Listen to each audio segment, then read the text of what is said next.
वसीम गत्तू हमारे साथ खास बातचीत करने के लिए जुड़े हैं डीडीसी काहरा महराजुद्दीन मलिक। और हाल ही में आपने देखा होगा, ये खास करके सुर्खियों में ही ज़्यादा रहते हैं। हाल ही में आपने देखा होगा कि काहरा के अंदर जो नायब तहसीलदार का ऑफिस है उसको इन्होंने लॉक किया था।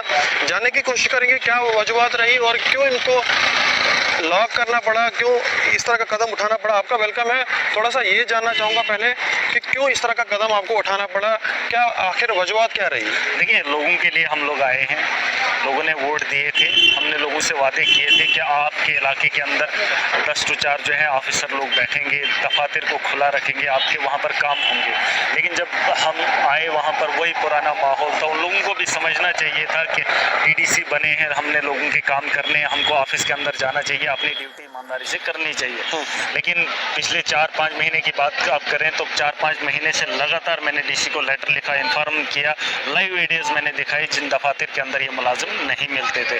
अब ये बहानाबाजी करेंगे, दफ्तरों के अंदर 4th क्लास मुलाजिम को रखा जाता था, कैजुअल लेबरर्स को रखा जाता था, तो उसको चलाने। देखिए, ऐसा भी होता है कभी कि जो नायब तहसीलदार का काम काफ़ी ज़्यादा होता है, क्योंकि फील्ड में जाना पड़ता है, वही मैं कह रहा हूं। अलग अलग काम होते हैं। बात वो नहीं है, नायब तहसीलदार की ड्यूटी फील्ड में है, वो मैजिस्ट्रेट होता है, तहसीलदार मैजिस्ट्रेट होता है, फील्ड में होना चाहिए।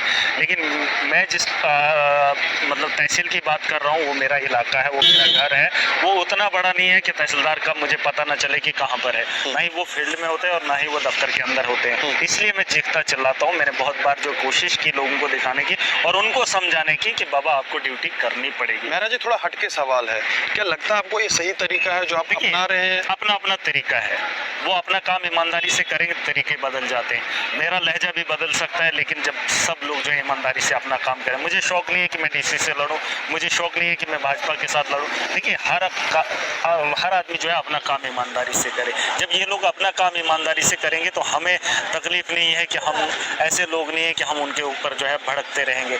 ये लोग जो है अपनी जिम्मेदारी से काम नहीं कर रहे हैं। आप डिस्ट्रिक्ट डोडा में किसी एक आदमी को पूछ लीजिए कि ये लोग जो है अपनी ड्यूटी देते हैं या नहीं देते हैं। मैं ये नहीं कहता हूँ कि डीसी डोडा जब कल को अगर ऐसा होगा कि डिप्टी कमिश्नर डोडा यहाँ पे नहीं होगा, क्या उनको भी आप ऑफिस को भी ताला मारेंगे? डीसी डोडा जो है आवाम के लिए, डिस्ट्रिक्ट डोडा की आवाम के लिए है।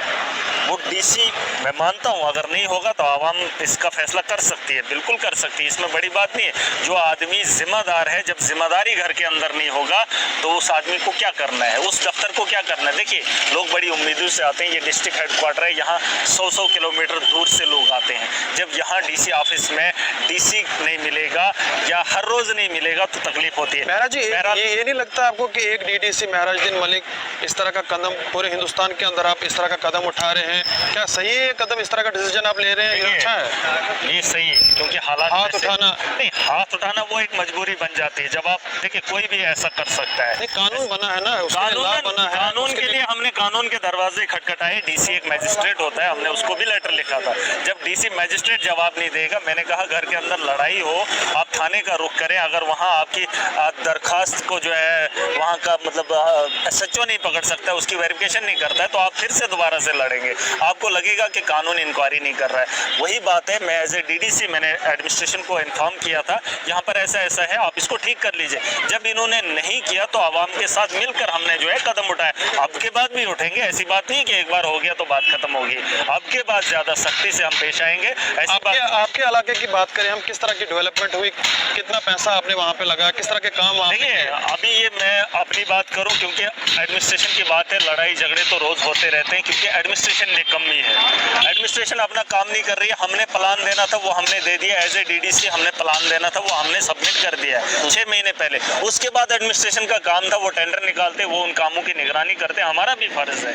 लेकिन उससे पहले इन कामों को करवाने का काम किसका था? एडमिनिस्ट्रेशन का है। लेकिन 6 महीने बीत जाते हैं, अभी तक जो है टेंडर नहीं निकलते हैं हमारे कामों के। कमजोरी किसकी है? कमजोरी एडमिनिस्ट्रेशन की है। तनख्वाह ये लोग लेते हैं, पैसा लैप्स करने में ये लोग क्यों लगे हैं? इनको प्रॉब्लम नहीं है। तभी मैं कह रहा हूँ, एक कश्मीर का आदमी, उसको फिक्र जम्मू की या डोडा के लोगों की क्यों होगी? डीसी जम्मू का है, उसको क्या फिक्र है कि डिस्ट्रिक्ट का पैसा लैप्स हो जाए, यहाँ की आवाम का पैसा ना लगे? उसको टस से महराज मलिक को तकलीफ होती है। ये डिस्ट्रिक्ट मेरा है, ये लोग मेरे हैं, ये किसी के नहीं है। लेकिन इन लोगों को जो अपना काम है वो करना है, जिसकी ये तंखा लेते हैं। 3 टायर सिस्टम मजबूत करने की कोशिश की गई थी, जहाँ- इलेक्शन करवाए गए थे, देखिए- क्या लगता है आपको 3 टायर सिस्टम मजबूत हुआ नहीं है। ब्यूरोक्रेसी को तकलीफ हो रही है, कमीशन इनकी बंद होने जा रही है। जो सिस्टम बना है उसको अगर ये इम्प्लीमेंट, कानून ने जो हमें इख्तियार दिए हैं अगर उन पर ये चलेंगे तो इनको तकलीफ होती है, कमीशन बंद हो जाएगी, इनके घरों के खर्चे बढ़ेंगे, इनके घरों के खर्चे जो बढ़े थे उनको कम करने के लिए करप्शन होती थी। हमारे यहाँ से लोगों को लूट कर जो है जम्मू में खाया जाता है, यहाँ से लूट कर जो है कश्मीर का एक ऑफिसर बैठकर घर के अंदर खा रहा है। मेरे यहाँ एक तहसीलदार है, केस उसने किया, नया है, अब कहीं जो है वो कह रहा है कि मैं यहाँ से ट्रांसफर कराऊं। 2 साल वो बैठेगा क्यों नहीं तहसील के अंदर? केस किया है, अगर उतना ही शौक था तो अपने बाप के घर क्यों नहीं बैठा? क्यों वो बलेसा में आकर ड्यूटी नहीं करेगा? मैं यहाँ से उसको पैसा निकालने क्यों दूंगा? ये डीसी से भी सवाल है, चाहे कहीं का भी ऑफिसर है, जहाँ उसकी तैनाती आपने की है वहाँ पर उसको क्यों नहीं लाओगे? पिछले 1 महीने से छुट्टी पर गया है और कह रहा है मैं ट्रांसफर कराऊंगा। क्या इसलिए? देखिए मेरी पूरी बात सुनिए, मुझे पूरी बात, क्यों ये लोग ऐसा करेंगे?